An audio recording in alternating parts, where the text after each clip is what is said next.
This week, Justin is going mobile. Brax's day with the magistrate arrives. Tane settles into life in prison, and the Riverboys need reminding where they came from. Hold me in your arms, don't let me go. I want to stay forever, closer each day, home and away. You are receiving a call from inmate Tane Periter at Graydon Correctional Facility. If you do not wish to be connected, please hang up now. Hey, Harper. Tane, how are you? Oh, been better. It's nice to finally hear from you. We haven't seen you since you took off. Yeah, look, I'm sorry. I've been dying to ask you, what was the plan there exactly? Well, I didn't think I had a choice at the time. Can you see how you've made things so much worse? Well, things weren't exactly great before now, were they? And whose fault is that? Look, I know running was a mistake. I panicked. Everything just felt hopeless. Tane, I'm sorry. Yeah, I know. Look, can we just move on, please? I don't want to waste this call fighting with you. Yeah, me either. How's my boy? He misses you. Yeah, I miss him too. But listen, this is very important, okay? I'm listening. I need you to promise me that you'll never bring him here. Oh, it's fine. I don't mind coming into the prison. You shouldn't miss out on seeing us. I don't want him seeing me in here ever. But, I mean, Tane, we could be talking about years. Promise me, Harper. I promise. Thank you. I better go. Look after our boy. We are Si and Sophie. This is Coastal News, a home and away podcast, your weekly episode companion podcast for your favourite Aussie soap. What is a bar without a brawl? Sophie. Nice. In a word.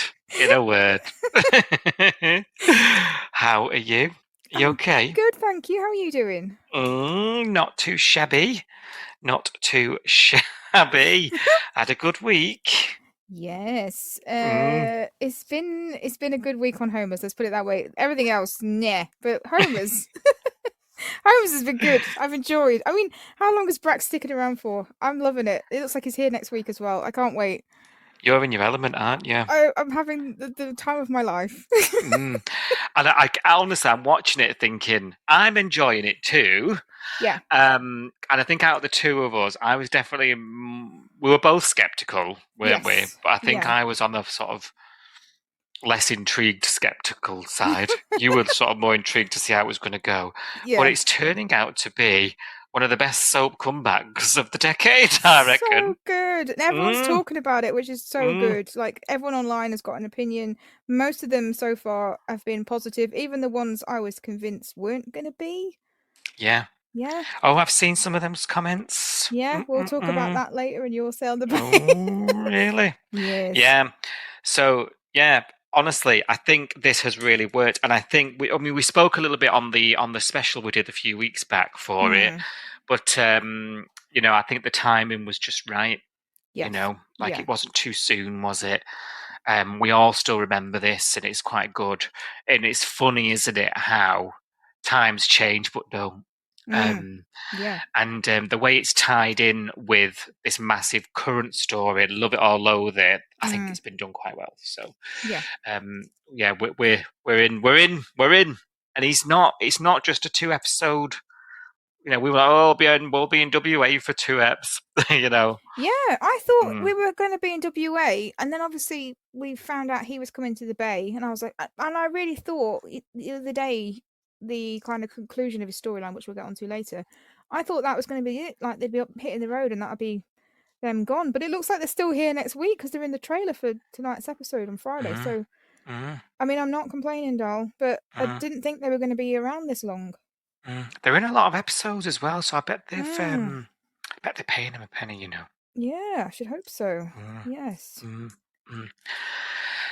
In other news, I must say, because we are the news service, Sonny, what I should say is Ryan Bown, aka Sonny, is coming to a town near you. He's Near coming me. to the UK. Near you. Near me. Right. Yeah. Have you got a ramp installed? I can fashion one. He's doing a UK and Ireland meet and greet tour. You and I have done a couple of these with the Home and Away cast, haven't we? And they've been quite cool, actually. It's been quite nice, and it's a nice little perk we're getting lately of some of the cast coming over. And Sonny is a much loved character, and Ryan is a really good laugh. I would point you towards tickets, but it's hard to describe where they would be. On Facebook somewhere. Yeah. Is the link. Yeah. We seem to be advertised on there. We can probably put them on the social medias, can't we, or something?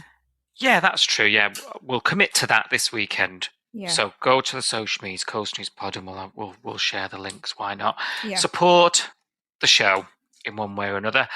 So go and buy a ticket if you want to meet Ryan. It's like the early August, is it? I think so. Yeah. Yeah. It's not long to decide, and it's quite a busy time of year as well. I know we're struggling a bit, aren't we? So go and get your tickets.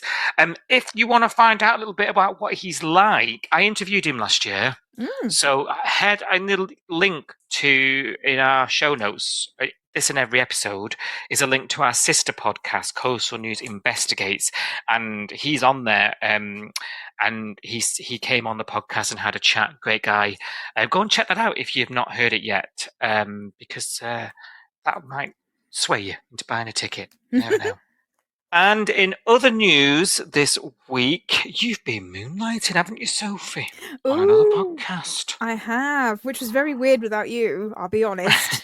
I did miss you. Like, yeah, don't fire me. Don't fire me for moonlighting. But you felt, when I've ever done it, I'm the same. It just feels, I imagine it's like Ant without Deck. Yes, it is. Just doesn't feel right. It's like when they sit the wrong side of each other and it's Deck and Ant, and not Ant and Deck. Yeah. You know what I mean? Dick without Dom. Probably more our level. I wondered what you were going to say. I've never been more relieved to hear Ant Dom before in my life. Yes, you were over at Tam Tam Towers. Pop Goes the Tam Tam, weren't you? I was. I tell you what, it's very plush over there. Is it? It's not like, I think we spend our budget on wine, you know. Are we slumming it? We are a bit, yeah. Yeah. Up in Reefton Lakes, isn't she? We probably just sort of, maybe we can buy cheaper wine and then sort out our... It's not happening, Tam. You never sacrifice the wine. Okay, fair enough. Okay. Yeah. But this studio here is just fine. It is Let her have a tower up in Reefton Lakes. It's fine. Yes. But you were over there chit-chatting about Number One Fan, weren't you? I had to listen to it the other day. It is a right hoot. I enjoyed it thoroughly. Bless you. Thank you. It was good fun. I mean, you watched this series, didn't you? So we do love a Channel 5 mini-series, don't we? This is not a news shocker. we love them. So for anybody listening, if you haven't already come across this, Channel 5 do these mini-series dramas. It tend to be 4-part or a 5-part sort of show. There was one recently called Number One Fan. It had Jill Halfpenny and Sally Lindsay in it. It was ridiculous. It was over the top. It was almost a Homer's-esque thriller. It was great. And Tamsin and I reviewed it and gave our thoughts and our opinions on it. It's spoiler heavy, so I'd imagine that you'd have to probably watch the show before you listen to the episode. But yeah, if you have watched it or you're going to watch it, check out the podcast because we had a lot of fun talking about it and picking it, to pieces as we do. It was good. You guys did great, and it's a real good giggle. We'll put the link in the show notes of this episode, so make sure you go check it out. Should we talk about this week's Home and Away? Yes, dying. Dying, yes. Right, first up, top of the week. Leah is cooking up a plan of what to do with the garage, isn't she? And she's saying he let's email some clients, tell them they'll be in touch when we've got new premises. Novel ideas, this, Leah. Novel. The taxi company, you remember that there was quite a big deal about this taxi contract a couple of years back, which I totally forgot until it was mentioned again this week. They've even pulled out because that was like saving his business at one point, wasn't it? If you remember. Yeah. They've pulled out. They can't afford to buy anywhere else. What are they going to do? I mean, John's got a lot to answer for, but he's MIA and not even, not even involved in any of this decision about what's going to happen with this business. I mean, what does it mean for him even? He invested in this dilapidated building, supposedly. What about his investment? I'd love to hear more about that, to be honest. The effects on him, because we know he's not flush, given his DIY endeavours. And then Justin has the novel idea. It's not Leah, the businesswoman. It's Justin in the end who says, do you know what? I'm going to have that lyric van back. And he goes to Remy and asks for it. And it doesn't take long and he gets it. He's going mobile, doll. He's doing breakdowns. Yes. I don't know how that's going to work in actual practice, but there we go. I think it means we can paint over the lyric on the van and that is gone. Yeah. Lyric's gone. I did find that chat weird though, that he went and asked Remy the Millionaire if he can have his van back. I'm going to keep calling him Remy the Millionaire so people remember he's a millionaire. Because surely this guy can buy his own van if he desperately needed one for whatever reason. And he had to check with Eden. Yeah, it's weird, this. Yeah. Just take your van back. The guy's a millionaire. He could buy another one. Yeah. He could buy the garage. I mean, he bloody offered to, didn't he? But yeah. I don't know. It's a bit strange. I think you were on the money the other week when you said it sounds like we can't film at that garage anymore. Yeah, it's got to be something like that because I think that was a genuine business. And I mean, with that, you've got no control over the premises at all, have you? You just... No. It could be closed down, it could be knocked down, it could have a flats built on it, it could be a different business altogether. If it's slightly changed or gone or whatever, then you can't really use it as the garage anymore, so you're kind of stuck, aren't you? So yeah. It's like God forbid if the surf club ever got sold, the real surf club, what would we do then? I don't know. They probably count on the show's money to keep it going, to be honest. I'd hope that there was enough of a compensation that it meant that we were safe, you know what I mean? But I mean, it could happen. One day they could decide that they want to sell it, or they want to knock it down, or they want to do something to it. Yeah. And we're a paddle, well, not a paddle, up a creek without a paddle even. So yeah. Yes. So with regards to the Justin thing, I think they're future-proofing his storyline by making him just drive around in the van. Yeah. And also, it's sort of, we can all stop whinging about him not being at the garage. That's true. Maybe that's why they've done it. Because they're sick of us all going, he doesn't go to work. He's always surfing and drinking coffee. Maybe it's that. Whereas now he can just be in between jobs now. Yes. To and fro. Yeah. So, what a good job that would be, though, just tottering around town, pumping tyres up. It's all right if you are a mechanic. I wouldn't have a clue what to do. No. Do you know what I think is a good job? Maybe it's those mobile valeters. Oh, yes. That's a cushy job, isn't it? That's just not hoovering bad. back seats all day. Yeah, but you have to touch other people's gross cars. Yeah, it's not for me, but I can see why it'd be an easy job. Yeah, nice job. Work for yourself. Pick your hours. Yeah, be nice. Just think, I've earned enough today. I think I'll finish. Exactly. Yeah. Close up shop and go for a surf. Not that I can do that in the Midlands, but there we go. So we'll see how that goes with his new business venture. We'll see how that goes.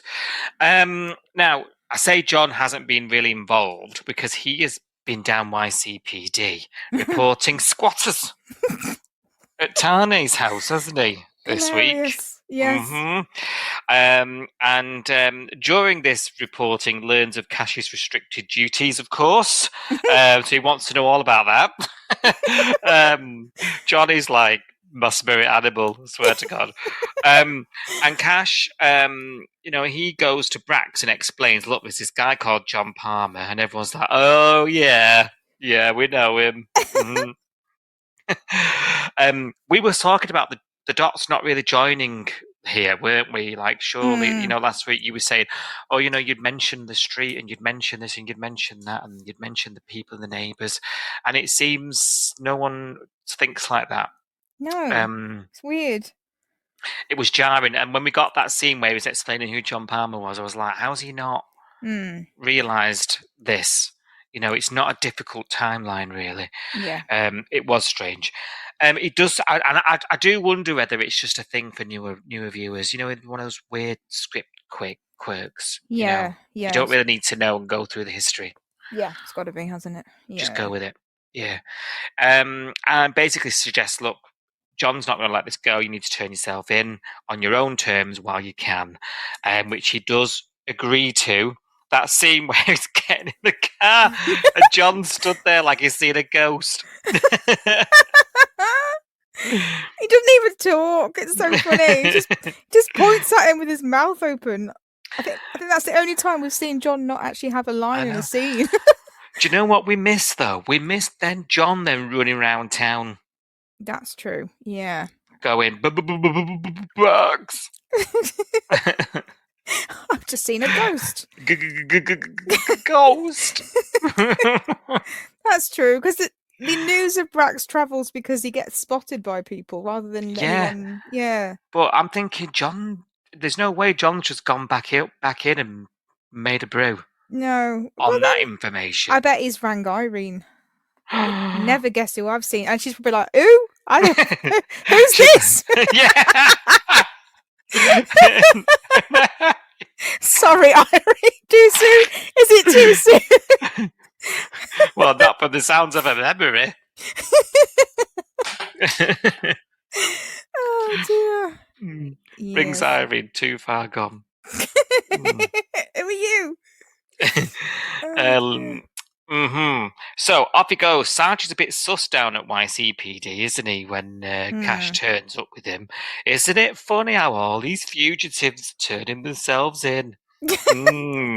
I told you he was funny. I told you Sarge was funny. Was that funny? Yes. Did you not find it funny? No. I've been crying laughing. Oh dear. I don't know, but the problem you have with this reaction, Sophie, is that when Sarge is on my screen, all I'm doing is thinking about what you think about it. You're supposed to be forming your own opinion. But all I'm doing is, I bet Sophie's loving this bit, and I bet she's thinking that was good. Oh, actually, to be fair, when I see Sarge, I just immediately start cracking up because I imagine you just getting really angry. You're doing it as well. It's very funny to me. I'm sorry. I do find it hilarious. Oh, dear. To be fair, like, we'll come on to it in a minute, but he's not totally wrong this week. Again, I just don't think his execution is like fit for this environment. Right, but there we go. Yeah. So Sarge is not happy, is he? He's saying all this to Cash about fugitives turning themselves in. You're hysterical. And Sarge starts the interview with him.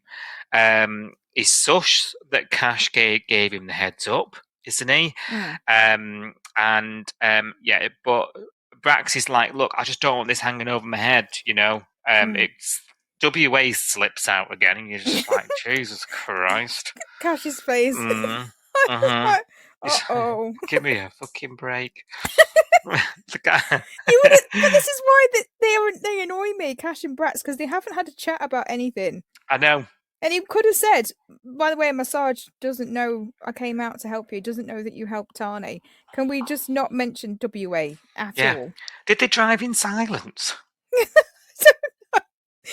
I don't know. They've obviously had no chats at all. I mean, I'd love to know what happened on that first phone call. You know, when this whole plan was plotted for Brax to come back to the Bay, apparently this all happened on a phone call with Cash. We missed the whole thing, so God knows what they actually talked about. I need to know from now on, because I need to be like, why? Well, apparently he agreed to meet him there and wasn't there when he got there. That's all we know. Didn't even text him and say, I've been dragged off to the city by my boss, who has found out that I went to WA. You know? Like, come on! Put the pieces together. Yeah. Men. Yeah. Seriously. Zero communication. So Sarge is like, look, he kicks the ball to the magistrate, doesn't he, and says, it's up to them, see what they say. It's going to be the next day. You need to come the next day, don't you? And that's, down to the magistrates, and that is that. While all this is going on, what's she called? Ricky. Ricky and Casey are rolling around the bay, reminiscing, aren't they, about Angelo's. There was a really funny line about how much it's changed, and I thought it really hasn't changed that much. I was thinking the same. In fact, I've got it on my notes to go and actually look at an old clip. In fact, I wanted to go and watch the original Brax walking into Angelo's when it was Angelo's and seeing Charlie for the first time, and I didn't get around to it. But I'm pretty sure it looked the same. They've zhuzhed it up, and I mean, it is one of my favourite sets ever. Yeah, I think it's really real. I do quite like the decor. Right, I think you and I could definitely have a night out there. I think. Yeah. They've made like the walls really dark, and like the lighting. It does look a bit wine bar-y, doesn't it, nowadays? Whereas Angelo's was definitely brighter. But in terms of layout, it had like white chairs and. I need to go back and look. Yeah, it was a bit bluer. Was it? Yeah. Don't remember that. And do you remember all the sort of bottles of stuff on the wall behind the till? But the layout's all the same, like completely the same. You'd walk into it and be like, oh gosh, obviously it's had a lick of paint since, but like it's the same place. It doesn't look that different, does it? No, same layout. Yeah, I'm going to go and have a look on YouTube and see what I can find on the weekend. Compare the both. Yeah, it was a bit of a strange line, really, but yeah. Because I thought I'd be walking around Summer Bay thinking, gosh, nothing's changed. Unless he's thinking the clientele's different because it's not packed with Riverboys and people punching each other anymore. Yeah. Well, until Brax turns up.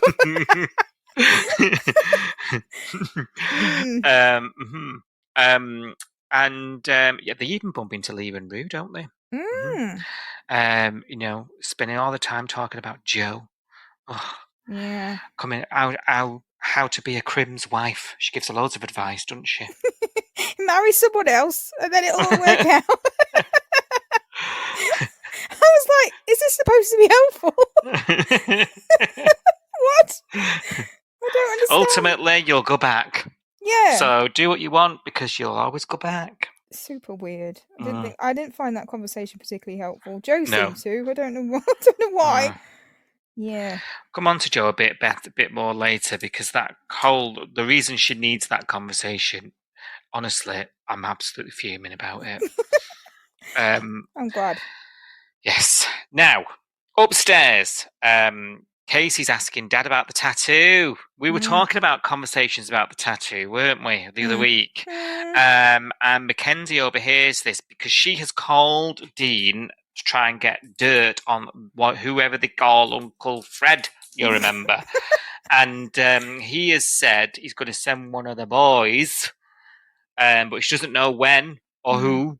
And she's on edge waiting for a Riverboy to rock up. She hears this conversation about Riverboy tattoo and puts two and two together, gets about 63 and thinks that Brax is the man she's waiting for.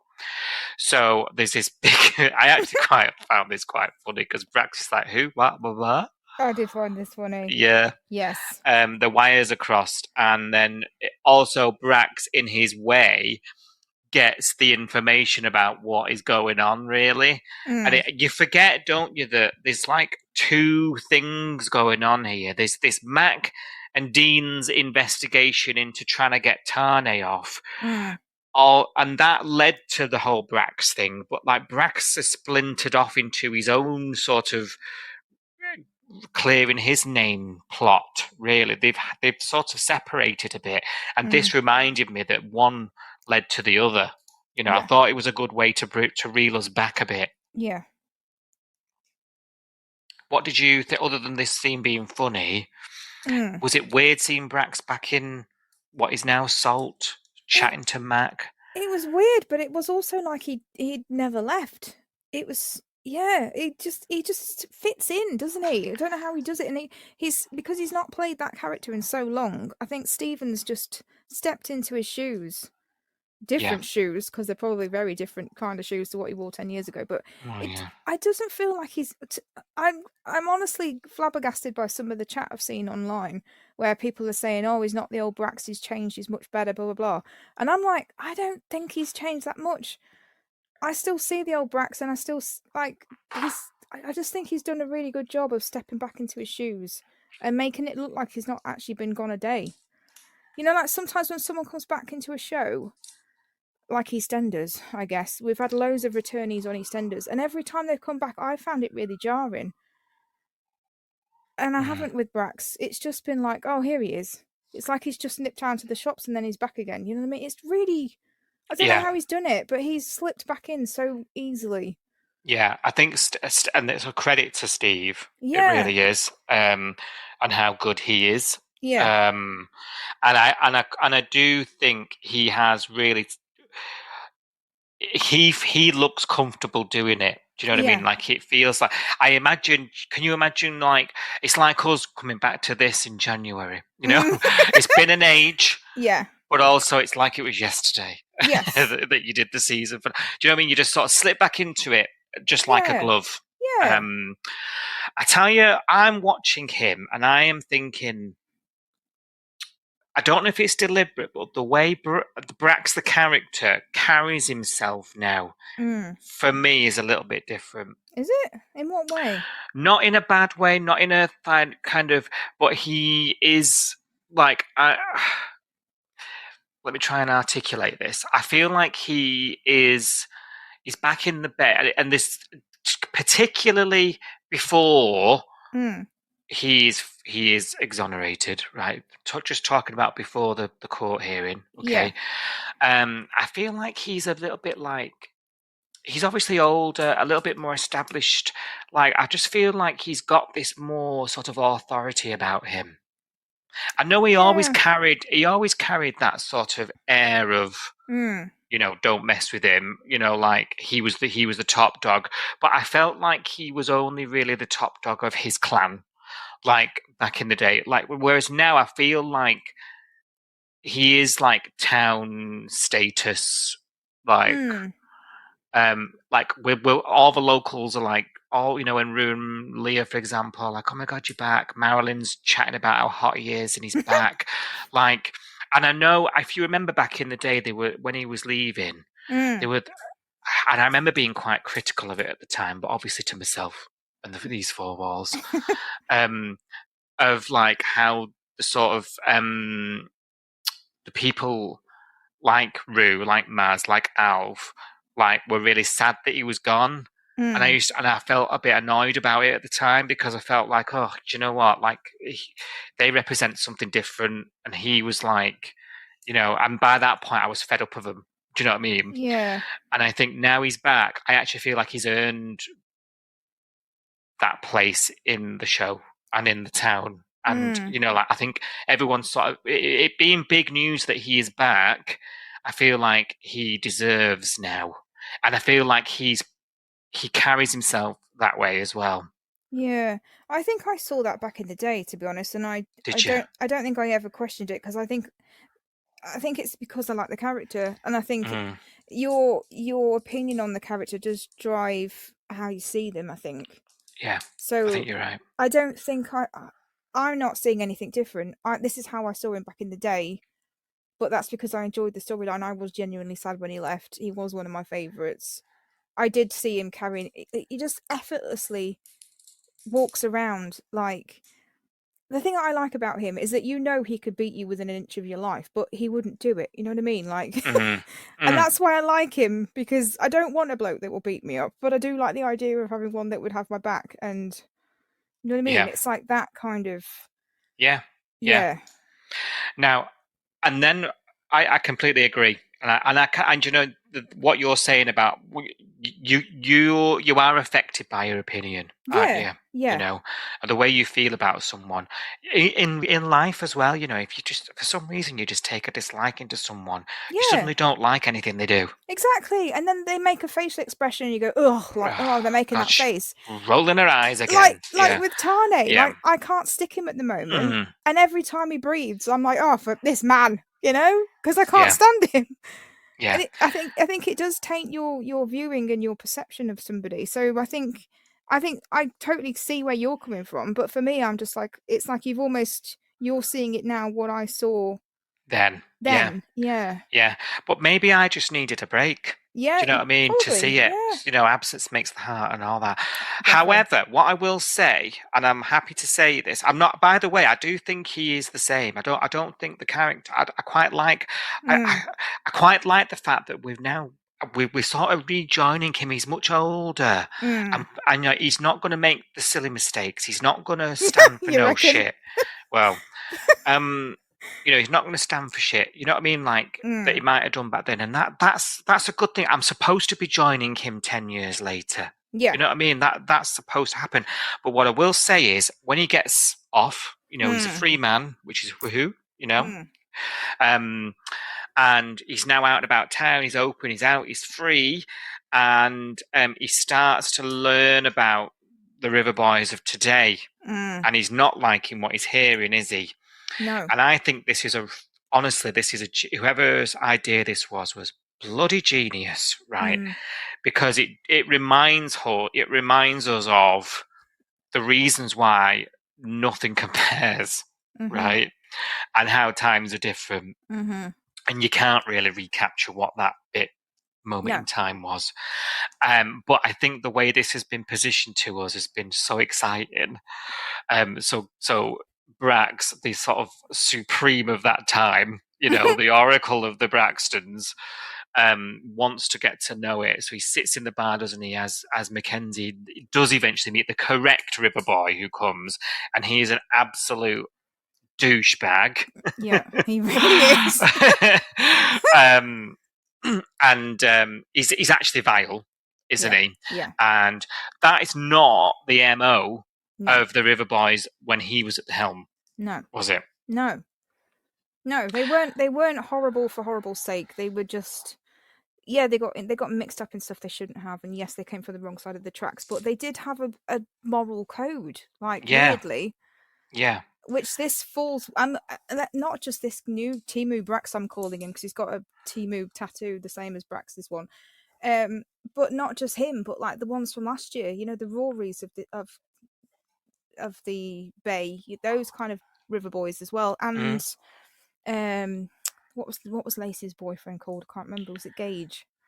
oh yeah. Like Yeah. him, like those river boys, they've not got the same moral code. Even within their own pack, I don't feel like they've got the same brotherhood. You know what I mean? Like it's Yeah. just, and Yeah. we've been saying it for a long time. We've been saying this is not the same magic. You're trying to bring back the river boys, but they're different. It's not the same as it was. And you and I feel vindicated this week because I know we've had conversations definitely off the podcast. I think we've had some on the podcast as well, where we've said Brax would be absolutely horrified if he saw the River Boys of today and Yeah. what they get up to and how they treat women and how they treat people and each other. yeah, Yeah. because it's not the same. It's not the same family unit that it was. Yeah, you're absolutely bob on. And I think that's why I think this is so good. Yeah. That we actually witness Brax learn this in real time. Yeah. And we actually see him turn around. And it's almost like it's a generational thing. It's like, you turn around to youngsters and you're like, in my day, right, give you a clip round the ear. And I just felt like this is the moment where, for me, the nostalgia kicked in as well. Yeah. I'm talking about sort of, I thought he was playing him a bit different, and I thought he felt a bit more authoritative and a little bit more thingy. And at this point, this is where I was like, oh, I could be watching the show 2013 here. Yeah. Do you know what I mean? This for me, I was like, yes, Brax is back. Do you know what I mean? This was his first night of freedom, though, isn't it? So I think we need to remember that he's almost been serving his own prison sentence back in WA, hasn't he? Yeah. He's. I don't think he's been out off the leash from the farm for very long. You know, in between gallivanting around, I don't think he's had much time. I don't even think he's got as drunk as he's got in the Salt. I don't think he's had a proper night out for that long. Because they've been sort of hiding and they've been doing the family unit thing and doing the responsible, farming and all that sort of stuff. So I think now it's almost like he's just gone off on one because that weight's been lifted off him. He's been told he's not going to prison. He can do and go wherever he wants. And it's his first night of freedom in the Bay, isn't it? But it also, unfortunately, his first night of freedom in the Bay means he's stumbled across a Riverboy. And his first night out on the beer has unfortunately led him down a path already. But he's obviously the curiosity's got to him, of course, because all he's hearing is how dreadful they are, and how Eden's telling him, don't get me started, and ask Leah, Leah, who is a dear friend of his, might I say. Yeah. This is different to when him and his brothers were in town, because the town weren't talking about them in the same way. They were supporting them majority of the time, actually. Yeah. Yes, there were some incidents and there was some trouble, there was some times. But on the whole, they managed to win the town and the community over and integrate into it. Whereas all he's hearing is these guys are not. What's the difference? And he wants to know. And he gets a few drinks down him, and of course he wants to know, doesn't he? He's almost offended, isn't he? Because he's like, it's because being a Riverboy, his legacy. Being a Riverboy to him means so much, and it means that family unit, and it means all that nostalgia that you're talking about, and that we all have at home as well. It means so much to him to be a Riverboy. It's part of his history. And then to hear somebody slagging it off, it must be horrible. It must be horrible to hear someone going, "Oh, them Riverboys are awful. They're absolutely horrible. They're thugs and they're criminals and they're getting into serious dodgy stuff." And imagine hearing that and then going, "Right, our reputation's right down the slammer, and I've, nothing to do with me, but because I'm walking around with these tattoos, I'm lumped in with them now."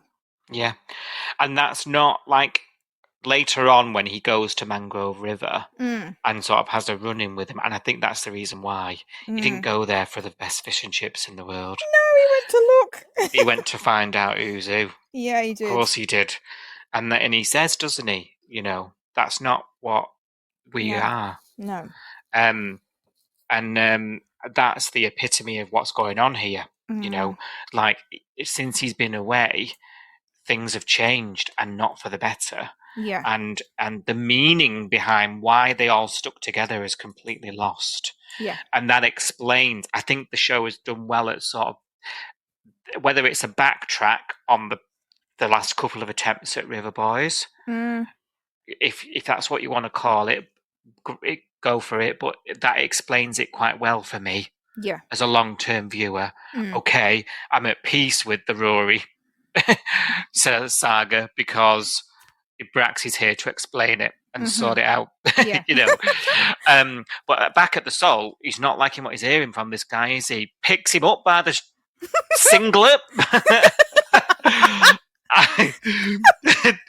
throws him down the stairs. There's a hole in the set. There's stairs have come off. There's a surfboard flying off the wall.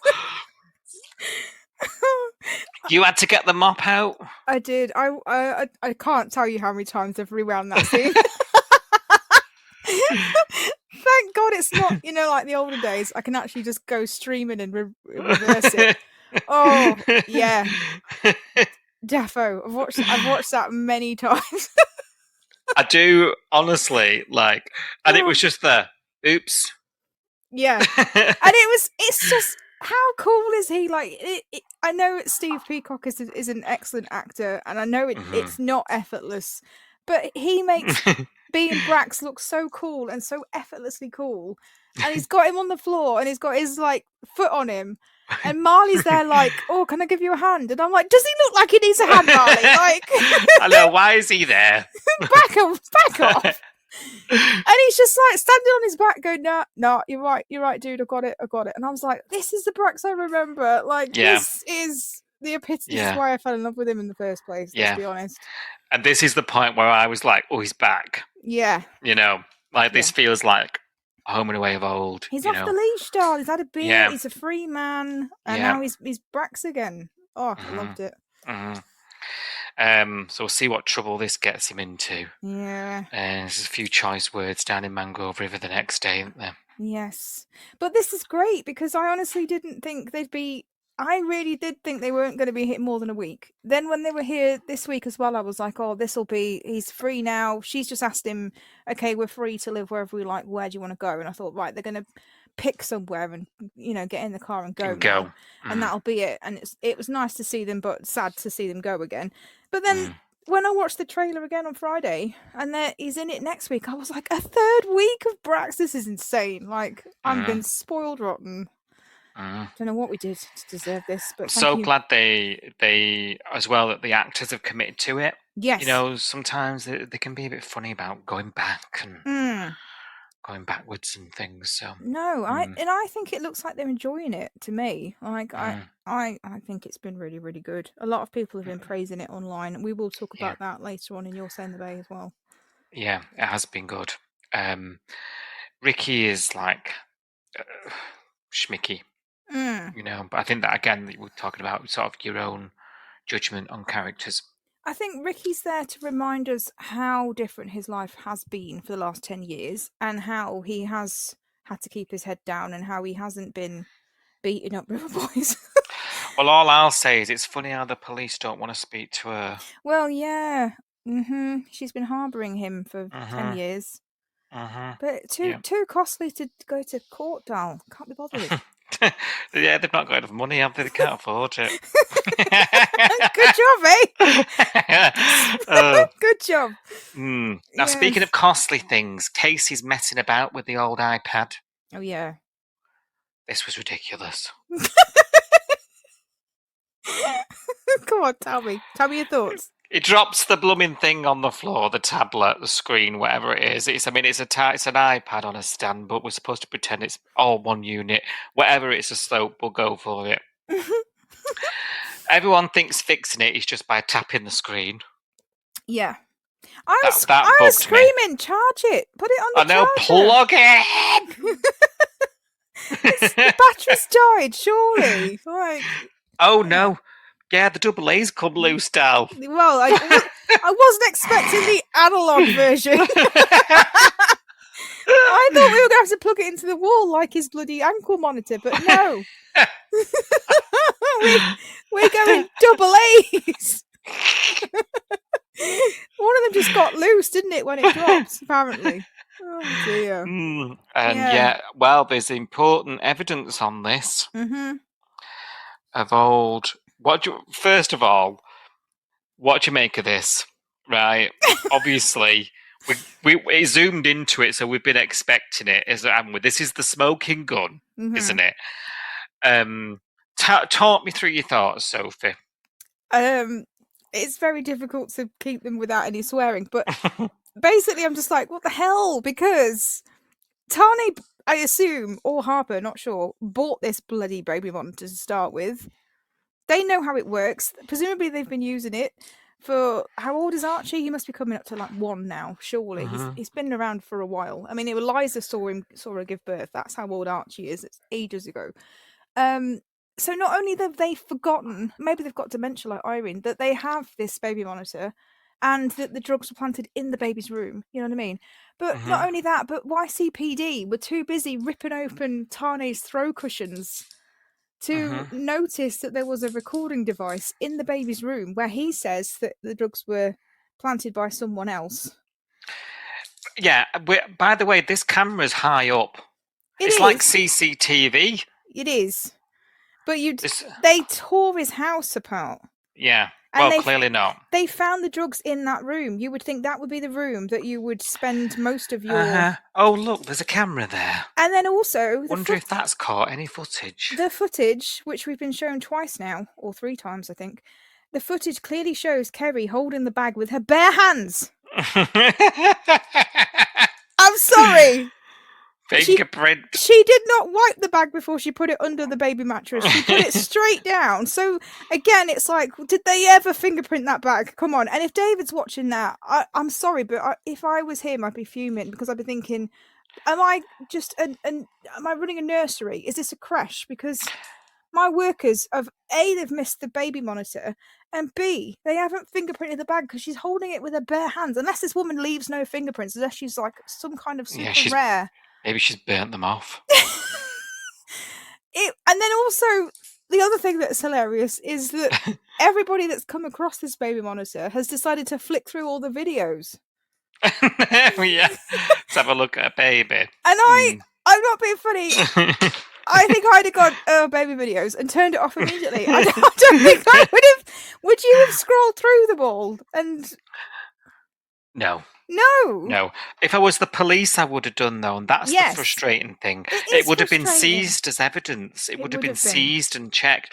And when Sarge tries to say, well, why'd no one check this?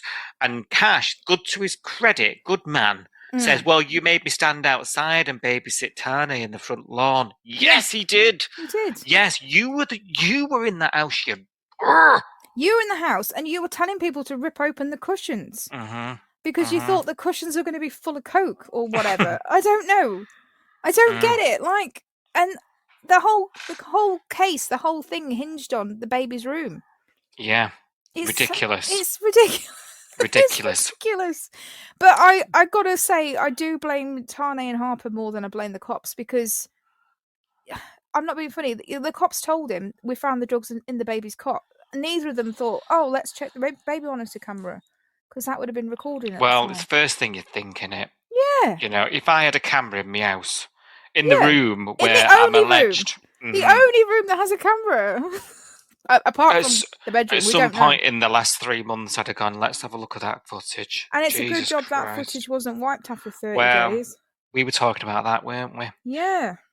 Yeah. Better than Ring. Ocho. Ocho baby monitors, everyone. What did you think? Did you disagree with anything I've said? No, I think you're spot on. To summarise, whether I thought this was a good twist, okay, yeah, is that we knew, because we had this close-up pan of it, so we knew, didn't we? Yeah. I think we could have done without that. I think if we were blindsided by this, right? Like, we had no idea, we had no, we didn't have that shot of the thing a month or so ago. Yeah. We would have still slagged it off as dead shit. and why's no one checked it and all that.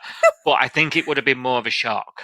Yes, because we've all been screaming it for a month, and we've all been waiting for this moment, but we're not feeling excited by it. We're just feeling annoyed that it's taken this long.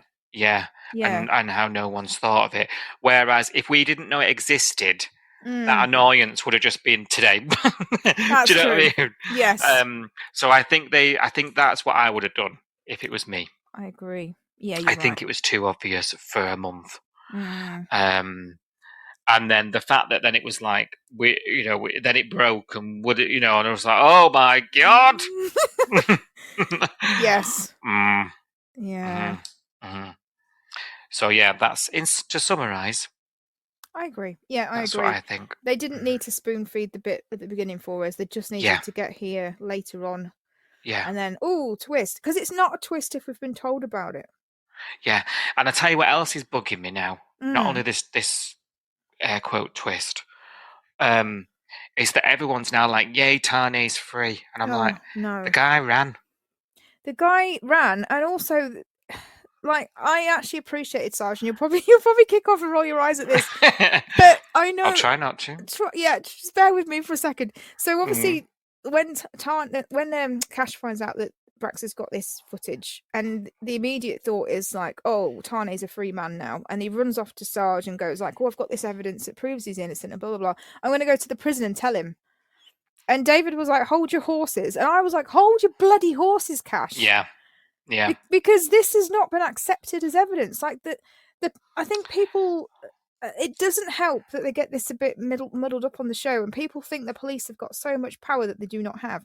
All the police have got the power to do is to collect evidence, bag it, and send it off to someone else. Someone else will say whether it's admissible. Especially these days with AI and it all needs to be. It all needs to be checked out. You could spoof this, or put a dodgy date stamp on it and backdate it. Like, and David was asking the right questions. David was like, "Why didn't we know about this at the time? Why did nobody mention the baby monitor? Why did our lot not find it?" All the questions that we're asking. So he's probably thinking, if this is genuine, it's great. But if it's not genuine, if it's just been magically made by AI or whatever overnight, we need to check this out. So I was actually really pleased that Sarge told Cash to. I mean, Cash didn't listen, obviously, but he did tell him, because I was like, the chain of evidence, the chain of custody for the evidence. Like, you need to be really careful. Yes, it's your mate, and yes, you're really happy, but Cash could really screw this up by doing this wrong if he doesn't follow the protocol that the police have to follow to like give the evidence back, and then it's not them that decide. It's not the police that decide he gets to walk. It's got to go through DPP. It's got to go through the court. Maybe that's what's happening. Maybe they're all going to tell Tane now, which he has done. He's gone straight to the prison and told him you're a free man in 48 hours. Yeah. But then maybe by doing all this, Cash has fucked it up and maybe he's not. Imagine. Well, that's what I'm thinking, because I'm just like, this feels too... It feels too easy now, because... He's gone running down there and gone, oh, you're going to walk. And I'm like, he's not, because this has still got so much more protocol to go through, so much more red tape to go through. What if they chuck it out? What if they decide it's not? I don't know. I can't think why they would chuck it out, but what if they do chuck it out? And then also Cash, a police officer who's probably arrested half the people in that prison, is now sat in the prison talking to Tane. That's going to do Tane the world of good, I'm sure, with that crazy guy that's just come out of lockup on, that's got his eye on him. Oh, yeah. If he recognises Cash as a copper and sees Tane sat talking to him, he's going to be calling him a snitch and all sorts, isn't he? And there's a reason. Yeah, the prison stuff's great in it. Honestly, I want your thoughts on the prison. Actually, go on. What do you make of this prison? I'm looking for Scope, me. Because is this prison not just like... I don't know how to describe it. It's a bit homo. The lighting's low. The men are charged. The men all look like wrong-uns. Like, you have to, don't you? Wouldn't have a lot of clean cut, businessmen in there. They have to look like wrong-uns because it has to look like a prison. But I just find it really bizarre that they're... Presumably, a lot of these guys look dangerous. A lot of these guys look violent. And they're there with these massive, 20-kilogram weights. Could they not just kill someone with those? And then everybody's just doing like yard exercise in vests, and it's, I don't know, like you say, very homo. It's like a Madonna video. It is. Tane stuck to the wall like he's about to start miming a love song. It's so funny. I'm glad it's not just me. Yeah, he's channeling like Enrique Iglesias or something, isn't he? Against the wall there. I just couldn't believe they give people these. They've got literally weapons. Those weights are massive. They weigh a ton, and they could just drop them on someone's head. And they've given them to a yard full of angry-looking strong men. You know what I mean? It's very bizarre. I'm just. It's just not. It's just fascinating to be somewhere else, though. Like the prison for me is like all those extras. Yeah. We're obviously filming in the yard because, like, wherever we're filming it, we can only be in the yard when it's locked down or something. We're probably filming it somewhere real. It looks real. It's probably an old prison or something. Yeah. Yeah.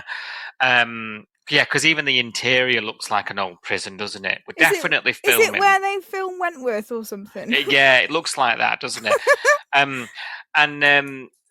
The yeah, I'm really enjoying being there and seeing it because it's like, what it says to me is we're really invested in this story. Yes. You know. Yes. And we have thrown absolutely everything at this for like 2 years now. So I'm quite glad that we're still giving it some welly. Yes. Even at this stage. So I'm willing to overlook a few things. But I do agree that, I mean, and then like the village people screw who is like proper coded. He's just following Tane around everywhere he goes. I'm just like, who's this bloke? I feel like he's gonna rip his hat off now and be like, it's raining, man. It's so funny. Maybe it's wishful thinking. I don't know. Maybe I'm just. I do feel like it's some kind of musical. some kind of musical going on. Gotta laugh, haven't you? Hey, Harper's back, and he's rang her, hasn't he, and told her not to bring the baby up. So of course Matt gets all involved and goes up there with Joe. Right. That was enough. Just the mere sight of the place is enough for Joe to pour water on her whole relationship that she just agreed to run away with forever because she loved him that much. The guy just picked a train up off her face and saved her life. But one sight of a prison and a pat down and she's out. Yes. She's a Who wet is wipe. she? She's a wet wipe. Who is she?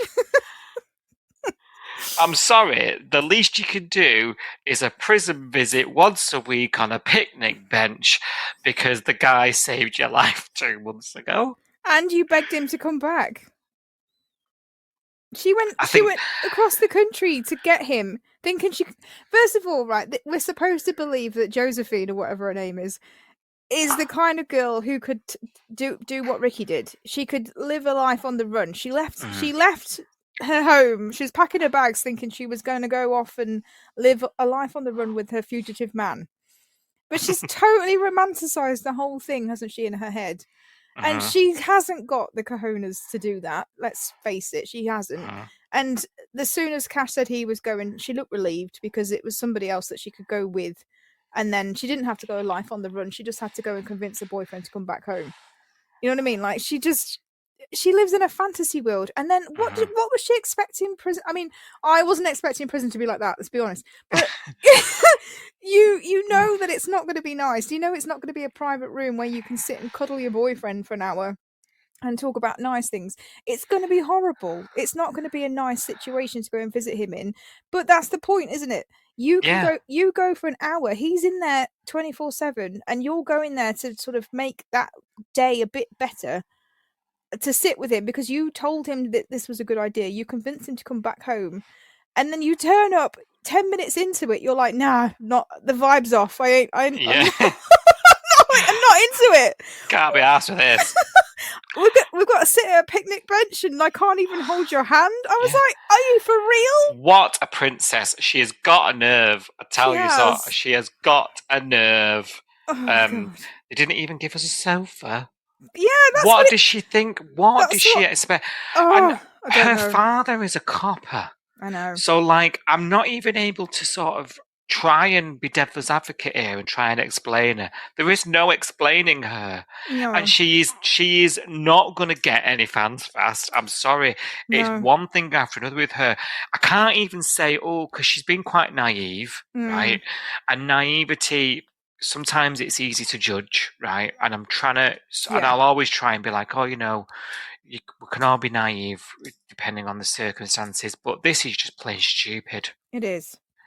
Yeah, it is. It's got to the point now where I'm like, I'm almost demanding a DNA test because I don't believe that Joe and Lacey are sisters. Yeah, do you know what? Yeah, you're right. It's such a contrast. I reckon Lacey could handle that. She could go to that prison. that guy that walked past and catcalled her or whatever, Lacey would just she wouldn't even bat an eyelid at that. She would just be like, yeah, whatever. You know what I mean? Like, just grow a pair. Like, Jo just drives me up the wall. She's such a wet wipe. I just can't with her. Yeah. Yeah. Honestly, she comes on the screen and my eyes go into the back of my head. Honestly, how is she the sister of Lacey? And how is she the older sister of Lacey and as well? Well, yeah. Lacey's the younger sister, and yet she's hard as nails. You know what I mean? Like, she's just killed a man, and she's handling that better than Jo can handle 5 minutes at a picnic bench. Like I'm saying, normally, I'm just gonna say, are these questions rhetoric? Because, like, I'd be like, well, I'm trying to explain it to you, but like, well, maybe, she's been with her dad the whole time, who's proper overprotective and but no, I can't be asked because I don't think she's worth my breath. No, she's at this not. stage. She's not. And do you know what? I'll tell you now, the other side of this, and I'll just say, just watch ourselves with this, right?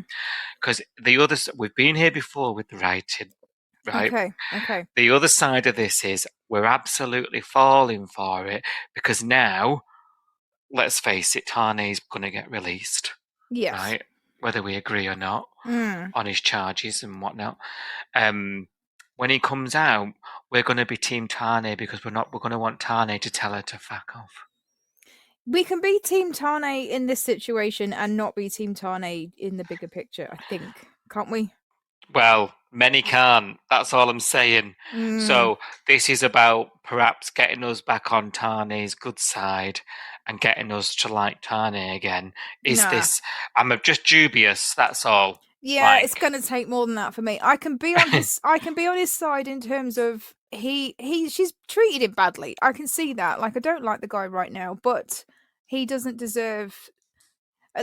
Let's be honest, Mac has been a better girlfriend to Tane than his own girlfriend. Let's not scratch that itch. I'm putting it out there. Mac has been a better partner to Tane, and she's not even his girlfriend. You know what I mean? Yeah. So I think he doesn't deserve Jo, which says a lot about, or says not very much about Jo, really, considering how I feel about Tane. For me to say that she's not good enough for him and I think he's dirt, that tells you what I think about Jo, doesn't it? It certainly does. So, yeah. Yeah. But yeah, when he comes out, I hope he tells her to 0121. I don't think he will, though, do you? I don't know, I think... if my theory about us being on his side is right, I think he will. Do you reckon?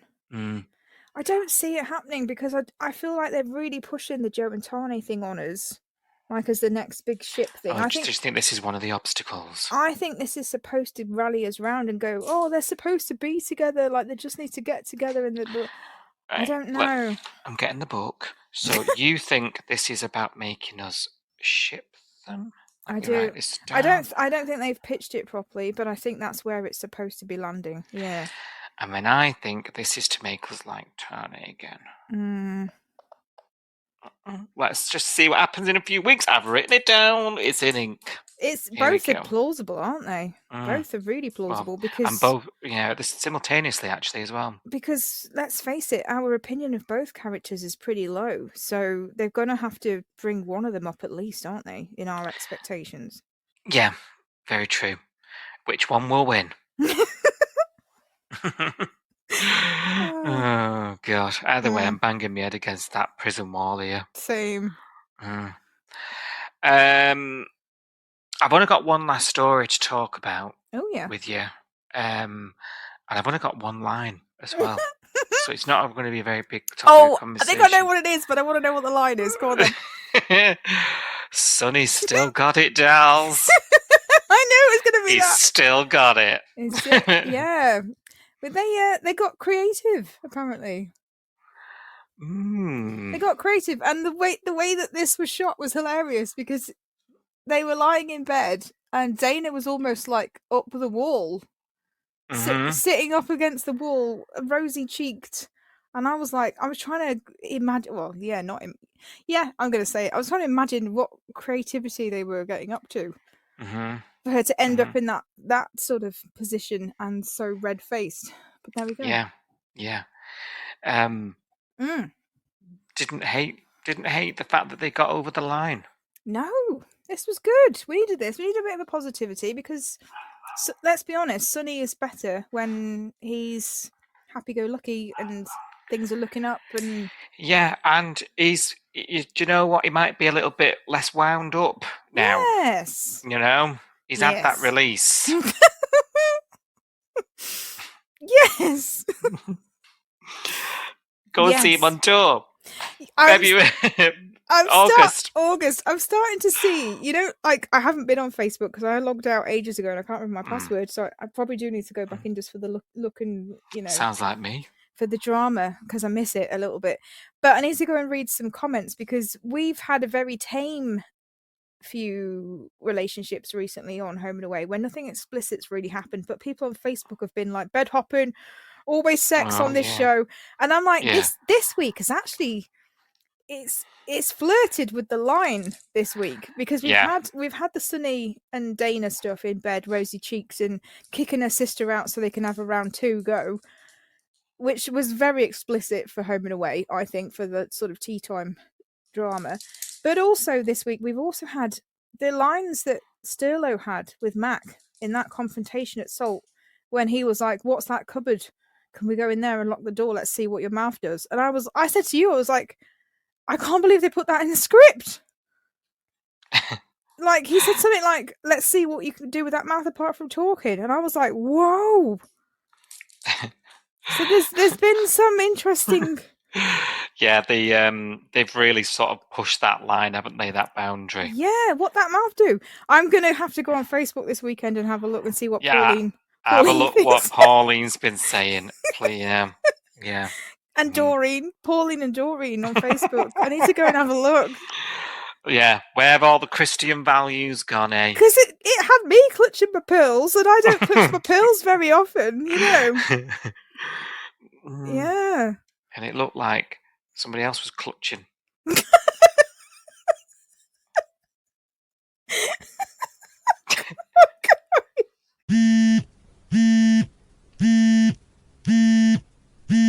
Right, Si, it's that time. It's your say on the bay. My say on the bay? Well, kind of, yes. Yes and no. I want to hear your say, but we're going to react to other people's say on the bay. So this is the part of the podcast where we want to hear from you guys listening right now. We've just recapped our thoughts on this week's drama on Home and Away this week. All the shenanigans that are going on. We loved it. As you can probably tell, we've banged on about it for an hour. Thank you for getting through all of that. But we also want to hear from you and what you think about what's happening right now. So as you know, we've got a form. If you go to coastalnewspod.com, navigate your way to the Your Say on the Bay section. There's a form there where you can put your name, and there's a box where you can type all your lovely thoughts about what's happened on Home and Away this week. They'll get pinged to us, and then we can read them out on this section of the podcast, can't we, Si? We can indeed. Well, you can. I can. Easy as that, though. It's dead easy just to get in touch with us that way.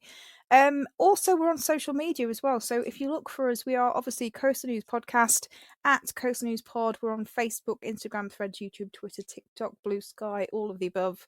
And we also tweet along live while we can, while Twitter is still functioning in some regard. Just about. Just about. We've had some glitches this week, but it's just about still teetering.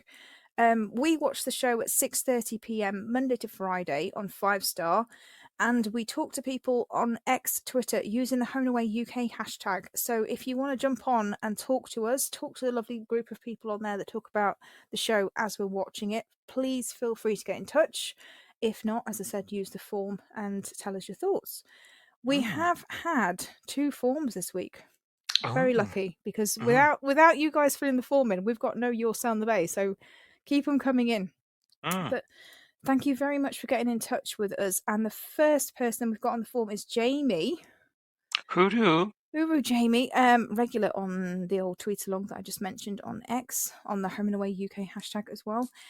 Jamie says, so Brax is now free to live without fleeing the law hanging over him. I thought I'd comment on his return. Oh, now, Jamie, is Jamie team didn't like Brax? Yes. So Right. famously on the tweet along, we've had quite a few people that were sort of feeling a bit anxious, let's put it that way, because they weren't that excited about the Brax return. They weren't that keen on the Riverboys the first time Okay. around. Yeah, fair enough. And I think Jamie was in that camp. I think he would agree with that as well.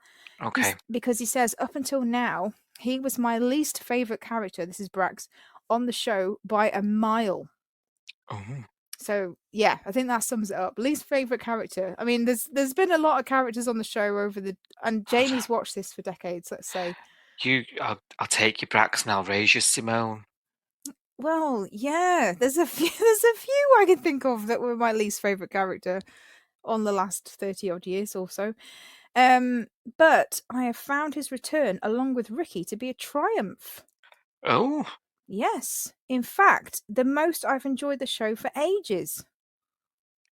There you go. That's quite some praise for someone least favorite character to triumph and the most I've enjoyed the show for ages. That's quite a turnaround, I'd say. Just about, yeah. Interesting, because we were saying how good it's turned out as well. Yeah. So it's obvious, is this more universal? Sounds like it. Sounds like it. Jamie goes on to say he hasn't been as much of a galah this time around because all he wants is freedom and to not have to look over his shoulder, which is also holding Ricky and Casey back from their normal life.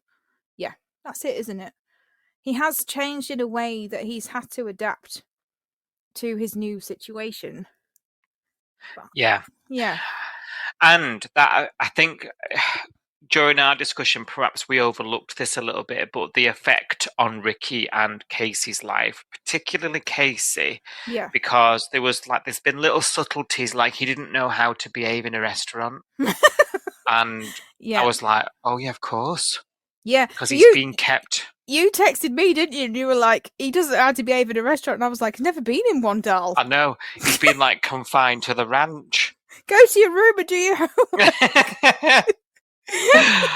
I was thinking, it's quite sad, really, when you break it down. How, yeah, I don't know, because I was sort of being a bit facetious about Ricky, when we did an episode with Tamsin a few weeks back, the special, and saying that this kid would have had a much better life with Nate, who was willing to bring it up. He was willing to do that, and to me that just sort of re-solidifies that for me that I was right. Yes. Yeah, definitely. Yeah. I think it's good to acknowledge it because this poor kid, let's face it, they wanted him to have a better life than they did, didn't they? Because they grew up in Mangrove River. They didn't, have the best start in life. And they wanted more for their as parents do, it's normal, isn't it? You want your kids to lead a better life than you do. But then he's kind of questioning, has he had a better life than me? Because we've had to keep him so sheltered and all these rules that he's had to have, like don't talk about our business and don't tell anyone your name and don't talk to a stranger. And yes, some of that is vital for like keeping safe, but some of it is just like it's restrictive to the point of this kid is so sheltered and he's got no siblings, like he's an only child as well, so he's not it's not like he's able to play with other kids of near his own age at home. He's just got no he's not been social. It's like a puppy that's not met another dog and he's not been socialized. And then you wonder why they behave badly. Yeah, no, you're right. Yeah. And what all this happening does is give us scope with him now as a character for the future. You sort of start, you've got to think about sort of future proofing a soap, haven't you? Yes. And potentially, I was sort of saying, why is he not badder? Why is he so? It's obviously these reasons we're talking about. Yeah.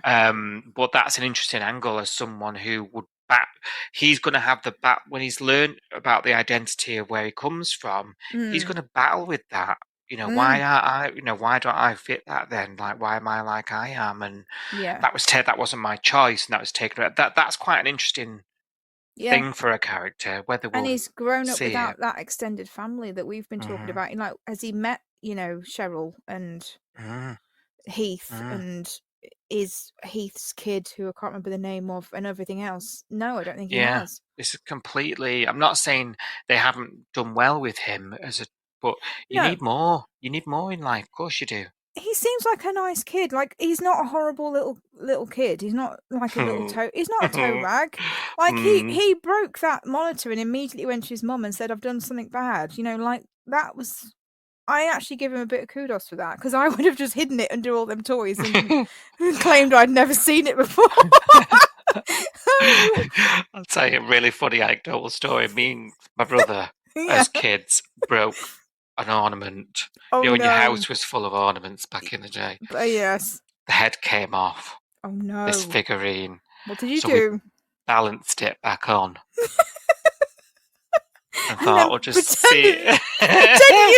I know nothing. Well, like a week later, obviously Mum's dusting. Oh, God. Picks it up and the head goes flying. Oh, God.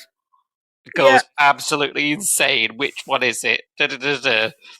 And we were like, hang on, how is it taking you a week to dust? Rude. Oh, dear. Who's the real baddie here, Mother? Rude. You gaslighted your mum. Wow. Before we even knew what it was. That's a toe rag there. Right there. That's a toe rag. I was a toe rag as well. I was awful.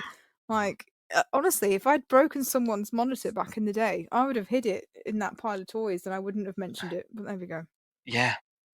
Yeah. He immediately fessed up. He went out, "Mom, I've broken this. I'm sorry." And I was like, wow. Soft lad. I would not have. But he's a good boy. You know what I mean? That's the contrast. But that's what I'm talking about, his identity, and like he doesn't fit the mold, the way he comes from. That could be quite an interesting story, couldn't it? Yeah, definitely. Definitely. Yes. Going back to Jamie. Sorry. We went on the tangent as we normally do. My say on the boat. Jamie says it's been good to see him back, Brax, and I'm hoping he meets up with the others who knew him so he can leave with the proper closure. Yeah, I don't know who's left in the bay. Well, not in the bay, in the Mangrove River. That he actually, because I was looking at these Timu Riverboys this week, and they all look so young. And he's going, "Oh, I don't know," because he had that chat with Eden, didn't he? And Eden said, "Oh, do you know Rory that went out with Flick?" And he was like, "No, I don't know him." And I was like, "Yeah, because 10 years ago, Rory was in nappies. You wouldn't have known him. Like, he's not a 40-year-old man. he's a young boy, so." I don't know. When Jamie says it'd be nice to see the others who knew him, if you could like go back and who see else them. was there? Did Adam Sharp die? Oh, I don't remember. He had a son as well, didn't he? What was his son called? Oh, God. Or was the son Adam? I can't remember. You can see his face, can't you? Sure. Yeah, Do you know what I'm talking I could see about? his face. But that's the thing. All of these or ones people from back connected. In the day, It'd be interesting. Yeah, they're not going to be around now, are they? 10 years. It's a long time. They're all going to have kids, or they're going to be in prison, or they're going to be dead. And I would argue that Brax is none of those things. Well, apart from the kid, he's not dead and he's not in prison just because he's been on the run for 10 years. Yeah, that's true. If he'd hung around in Mangrove River, Brax might be 6 feet under, or he might have been in prison for something else, you know? Yeah. Don't know. He's been lucky that he's been away almost off the radar. You're right, yeah, there is that way of looking at it. You're right, yeah. So I don't know. It'd be interesting to see. I do wonder where Heath is. I do question where Heath is, because he has cropped up before with the Tane storyline. He has crossed paths with Tane before. And we were led to believe he was nearby. I don't know whether he was definitely still in Mangrove River, but I'm thinking probably more Sydney or the nearest city, or... Yeah, he's not supposed to be that far, is he? Yeah. And I'm sure one of Irene's sort of visits was to them. Yes. Yeah. At one point. Yeah. So I do think that, yeah, it'd be interesting to see if they drag anybody else out from back in the day, but I don't... Yeah. I'm not expecting it. You know what I No. mean? I'm not expecting it to happen. Are you? No, I'm the same.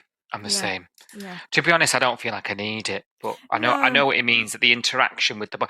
I mean, I don't know how welcome he's going to be given what's gone down this week. Mm. We'll see. It'd True. be some of this lad that what's he called? Sterlo. I say Stella. Sterlo. Yeah. If like he is the son of somebody Brax knows, or like they're connected in some way. Could be. Yeah. From back in the day, maybe, and then that sort of cuts the tension out. Because somebody who this young lad looks up to has been like, cut it out, it's Brax. Yes. Yeah. Something like that. Yeah, that's what it needs, doesn't it? It needs, because this guy is just like, who is this old fart that's just turned up in the bay and thinks he knows everything? And Yeah, blah, blah, blah, and this lad thinks he's top dog, right? Yes. So this is like a massive cock measuring contest right now. Yeah, it is. Defo. Yeah, it is. Yes, it is. Yeah, it's interesting though, because obviously Jamie goes on to say Brax 1.0 is still my least favourite character, but Brax 2.0 I will look back on more fondly. Seeing you spent at least 20 minutes arguing that it's the same, so it's funny, isn't it? I think it's hilarious. We're all watching the same thing, yeah, but how different people see things now compared to then, and whether I think Braxton fatigue has got a lot to answer for. Yeah. I think I didn't have that problem. I didn't get to the point where I was ready for them to leave, and I was genuinely like, "Oh, that's a shame that that's over," because I enjoyed it. So, and I didn't know anybody back then that watched the show, so I didn't know you, and obviously there was no tweet along and there was no podcast, so I was in my own little bubble, and I was genuinely shocked when I first spoke to you about the Riverboys. I remember you educating me on it back in the day, like educating you. It was like 3 or 4 years ago. We got chatting. You've educated me on 2 things, and I will never forget it. One of them is Leah, and you've totally opened my eyes to what Leah's actually like. And I'm like, wow, because I gave her so much grace, and now I see it, and now I'm like, oh god, she is a bit awful actually. And also the fact that I thought because I thought the Braxtons were so amazing and the Riverboys were so amazing, I just assumed everyone did. And then you were like, no, there was like a massive fracture. The fan base was like divided, and you told me all about, because I wasn't on the forums and all of that. I was watching all of this offline in my own little bubble, my own little world, going, oh, this is great, and I'm going to miss him when he leaves. And then you were like, no, everyone hates them, and this happened, and blah blah blah, and so said on like the forum, and I was like, wow, like you opened my eyes, because I just, in my own little naive bubble, I was like, well, I like it, like, so yeah, I got a 3-day digital spy ban.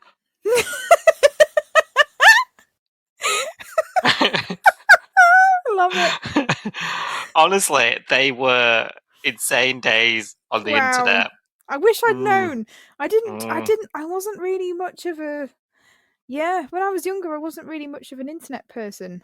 As I've got older, I've become more recluse and become more online than in real life. Yeah. But back in the day, I didn't, and I just went to work, and I was like, "Anyone watch Home and Away last night?" And everyone was like, "No, don't watch that. I haven't watched that since school." And I was like, oh, "Okay, I'll keep my opinions to myself." Oh, we've missed so many years. We have. It's about this show. Devastating. It is. We're here now. It is. We're here now. And we're talking about Bleeding Brax. Who'd thunk it? Oh, I'm so happy. Honestly, I could not be happier this week. I'm so happy. And what makes me really happy is because part of me was dreading all of this, because you told me like, oh, everyone hates the Braxtons, and because I started to see it on Twitter, like when we were doing the tweet along and the whole Braxton Ricky return was announced by Channel 7 and all the Home and Away social media was going mad about it. And I saw it for myself for the first time. I saw on the hashtag, oh God, no, not them, not him, not that. And I was like braced, because I was like, oh, I'm actually 50-50 on this now, because I love him and I don't want them to bring him back and ruin it for me, because my nostalgia, my memories and all that sort of stuff. I'm happy with how I remember him. And these days you're watching the show with more noise because you're on the tweet along and stuff. Yeah. And I was like, everyone's dreading this. And I'm not looking forward to it because everyone's dreading it. And I feel nervous because I'm like, don't ruin this character. Don't ruin this character for me. He's my favourite. But everyone else was going, he's my least favourite. I hate him. I can't stand him. This is the reason why I turned the TV off. This is the reason why I stopped watching Home and Away. And I was like, oh my God. Like, I was so nervous. And now to see all the positivity and all the comments and all the people saying, yeah, it wasn't my favourite back then, but this has been a triumph, to coin a phrase from Jamie. I'm 2.0. like, wow. Like, I mean, interesting. That's kudos for the show, really. It is. And in some way, triumph is a good word because it means they have fixed the sort of aftertaste of Brax. Yes. Yeah. You know, people like Jamie now will remember this, and he came back and I enjoyed it, and that was the last thing I remember of him. Yeah. Not the guy who ruined the show for me. Yes. Yeah, definitely. Potentially. Yeah. So it's worth it. This has been a massive success. I can't deny it. Yeah, it has. It has. And I will admit, even though it's my favourite, I will admit I had mixed feelings about him coming back, and I've absolutely loved this. Yeah. It was the best call that they've done. And it's nice that there's such a massive buzz about the show. Yes. Yeah, so, definitely. Yeah. I will special mention to Mr. David as well. While we're talking about Brax and the fact that Jamie is loving Brax 2.0, as he calls him. Oh, yeah. I also want to go on record with Mr. David. I've took a screenshot of your tweets this week, Mr. David, as well. Because Mr. David said Brax coming back has revitalized the show. And yes, this is me saying this. Now, Mr. David was one of the people that I was a bit nervous about going into this storyline, because Mr. David is one of our friends from the tweet along on Twitter. I think very highly of him, and he really did not like Brax, and he made it very, very clear that he really wasn't a Brax fan, wasn't a Riverboy fan, turned off his telly because he got so annoyed back in the day by the Riverboys. But actually, Mr. David has said it's revitalized the show, and he's really enjoying all the Brax stuff and the shenanigans and having him back. So another one that's been turned around and will admit it, which is really, I think this is really cool. The fact that people will say on record, yeah, I didn't like him the first time around, but now I love him. I think that's so cool to say. Yeah.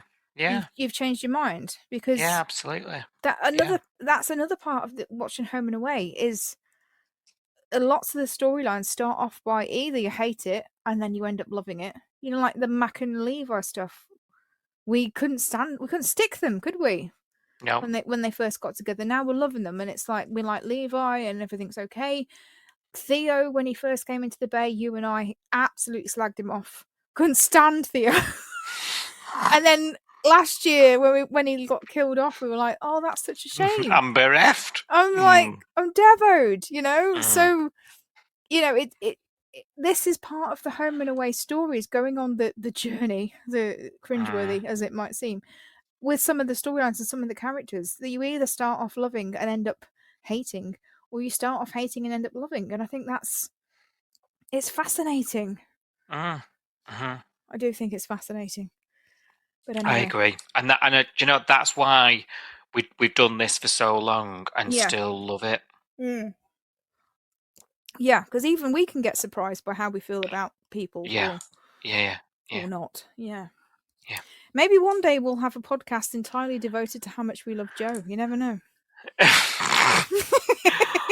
Honestly, that's a tough thought right now. It is, but in 5 years' time, you never know. I'm hoping it's not. I'm hoping I'm not have to go through this for 5 years. You just don't know, doll.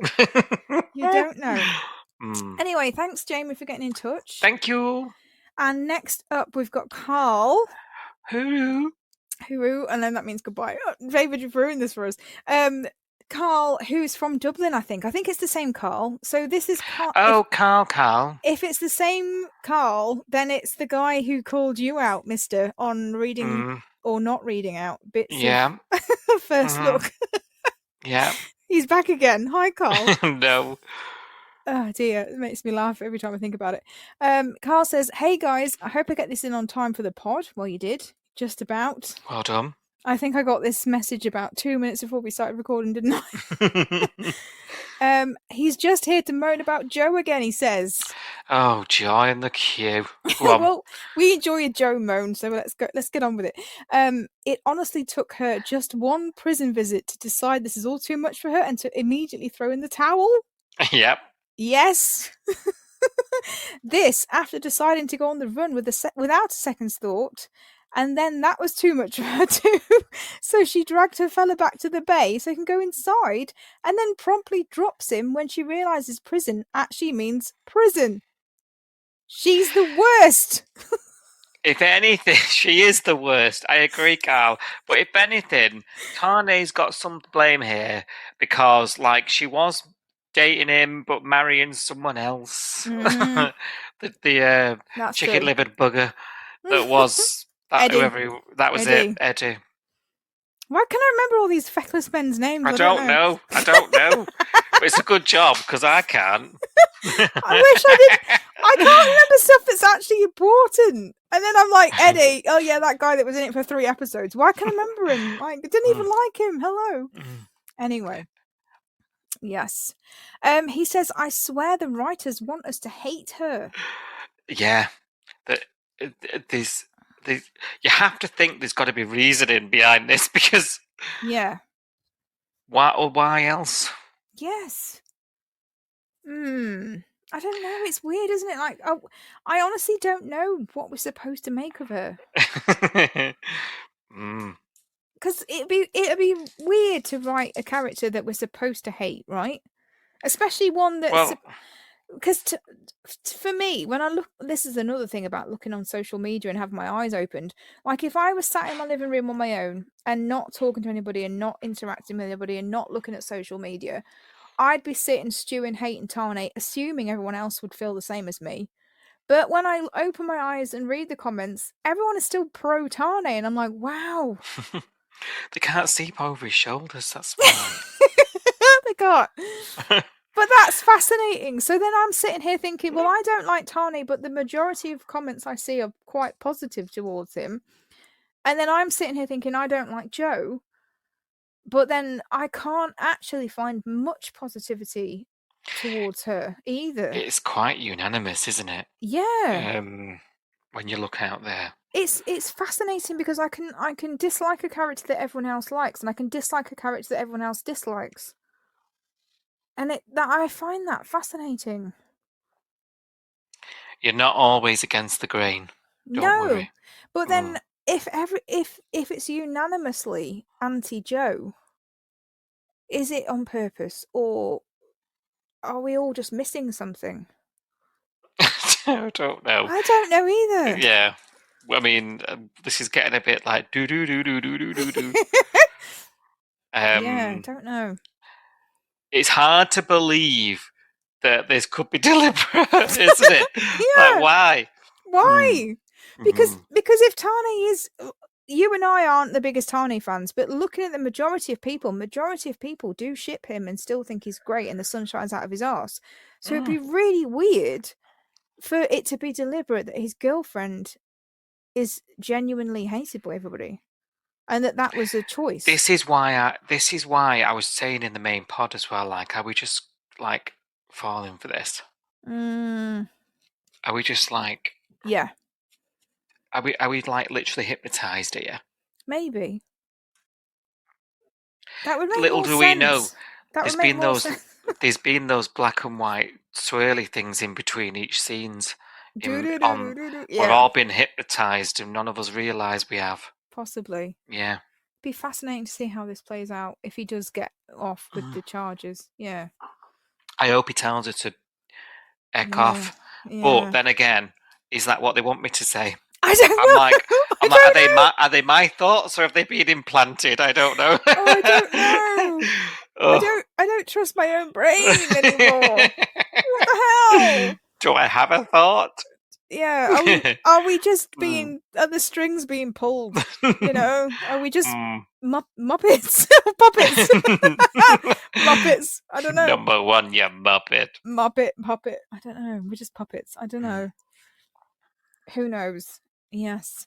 And then to end Carl's comment, he says, also, I seem to have somehow missed Sonny's magical miracle at the end of the week. Funny that.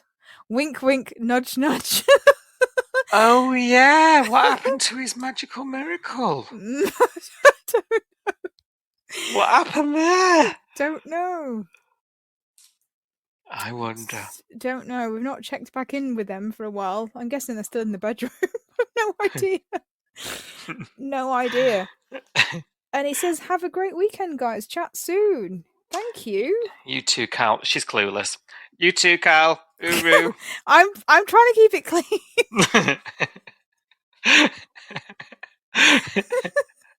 Is this something you did on the first look? It is, isn't it? Yes. I'm going to go back and listen now. Everything is cryptic.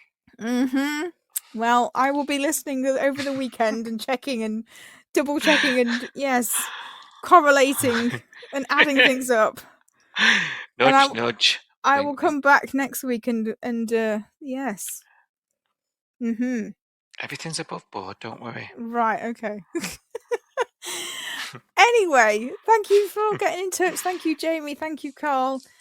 Without your input, there would be no Your Say on the Bay. Please take the time to like, subscribe, and review Coastal News wherever you source your podcasts and ensure you never miss an episode.